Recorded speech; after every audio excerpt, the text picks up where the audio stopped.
Hi and welcome back to Finding Mojo. I'm your host Pete, and it's a long overdue chapter 4 of Pea and Bean, Rexcellent.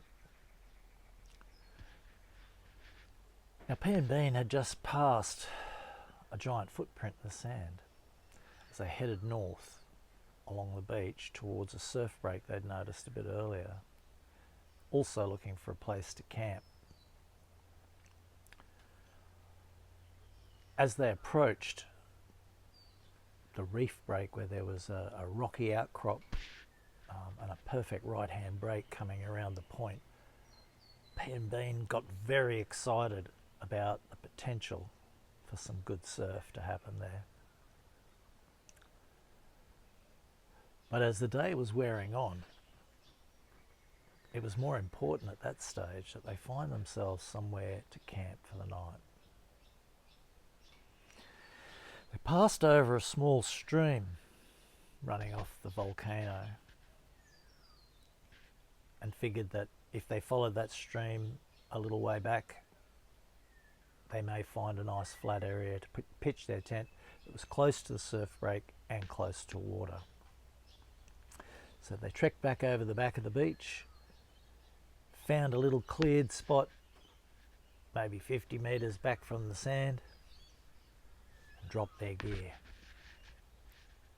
P was chattering excitedly as they pitched the tent about how good the surf was going to be the next day and throwing up ideas of what could they use for a surfboard. And as Bean hammered in the tent pegs, he said, "You know, P,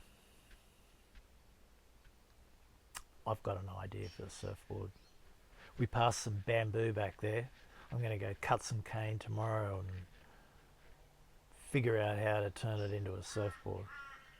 But for now, we need some firewood, dude. Tent's up. Let's get some wood, light a fire before it gets dark." So they trekked off into the bush, picking up sticks and dead branches,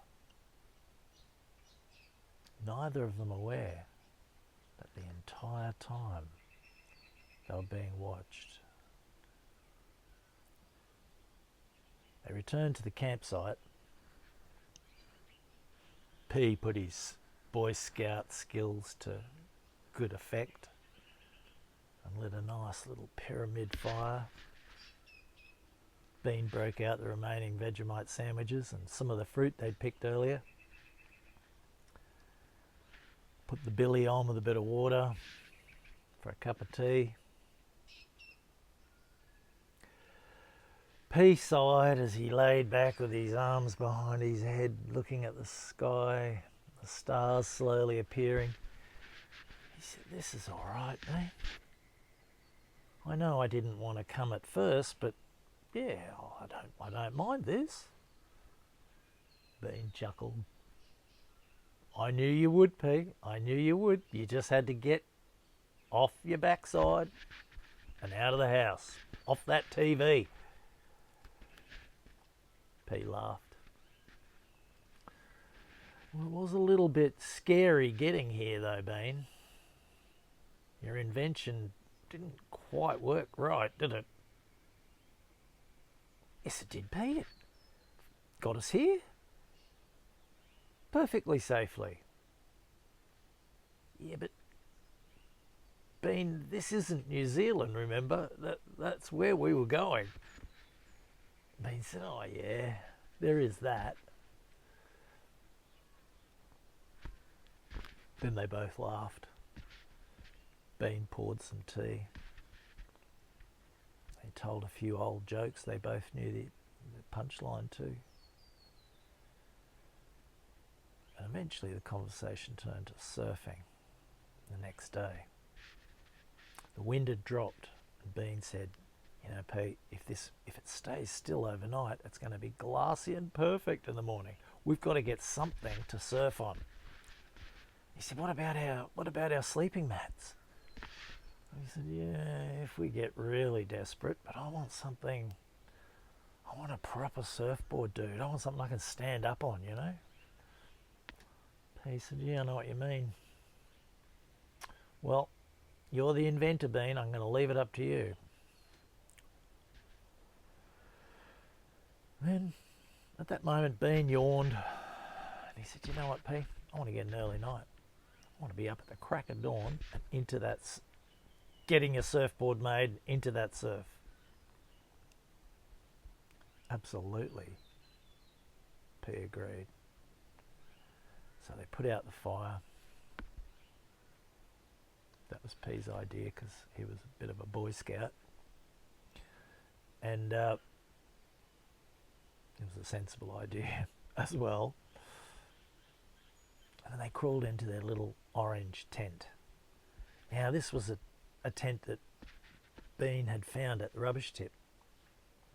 He did all his shopping at the tip. And someone had thrown it out and it looked perfectly okay to him, but he'd never actually set it up before. And now that they had it pitched, he noticed there was a big hole in the roof that he could see the stars through. They chuckled about this for a while. It had been said, well, it's just a tent with a star window. He laughed. And they joked around for a while. There wasn't much room in there. It was only a tiny tent. But eventually they got settled and all fell quiet.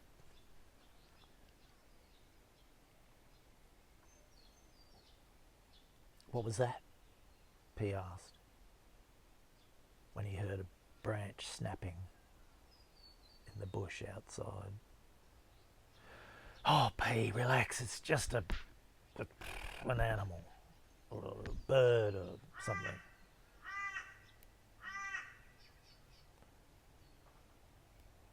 Go to sleep. You sure there's nothing bigger than a mouse on this island, Bean? Would a mouse break a branch that big? Oh, P, we're not going to do this, are we? We're not going to get scared at every sound we hear. We're out in nature. There's going to be sounds. Relax, dude. Yeah, I guess you're right, P said.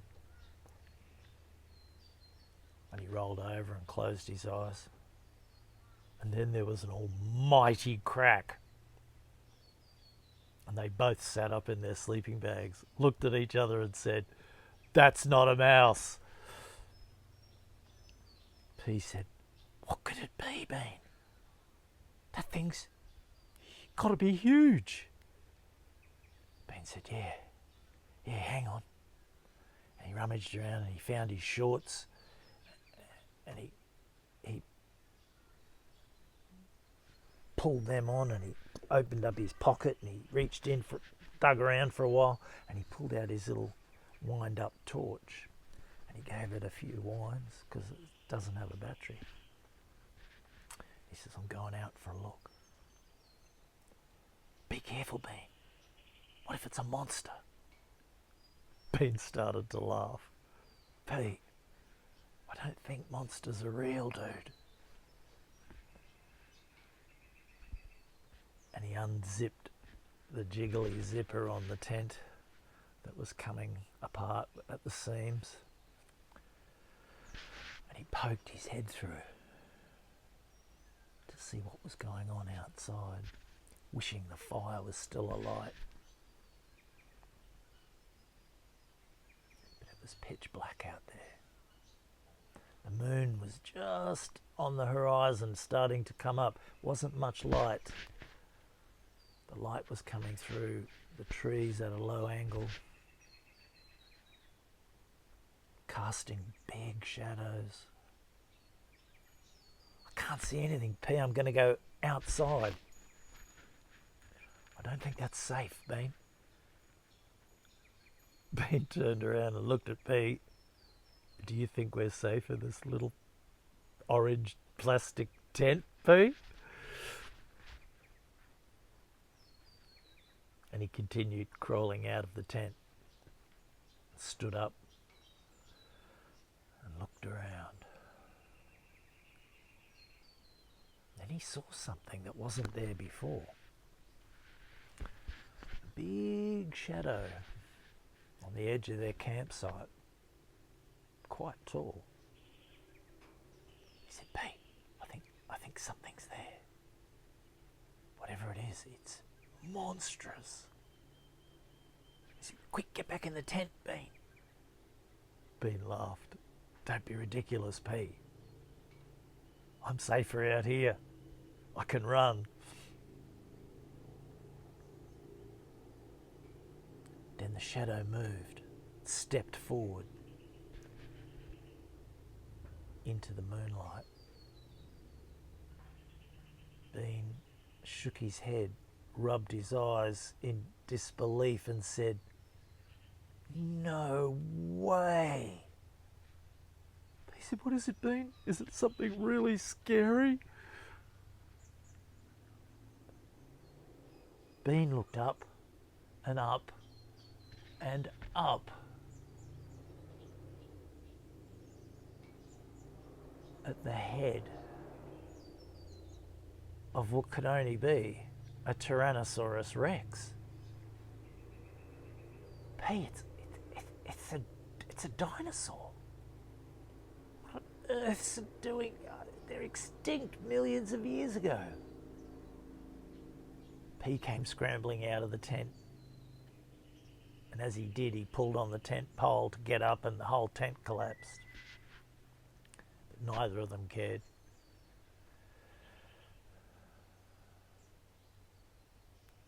They both stood there, dumbfounded, staring up at what appeared to be a living Tyrannosaurus Rex.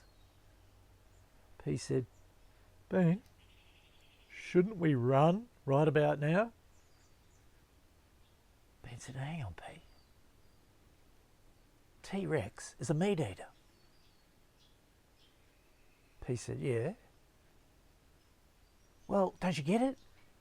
We have veggies. We're perfectly safe. P said, oh yeah. But it's still a big, scary monster, Bean. Don't you think we should run?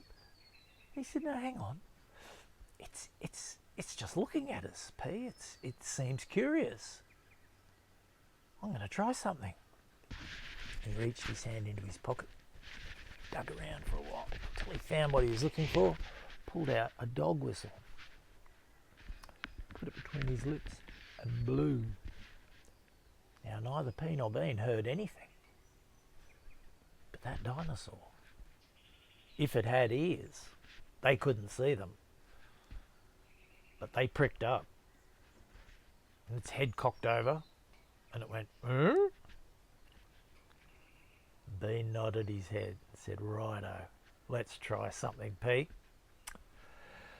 And he took a deep breath and he said, Rex, sit.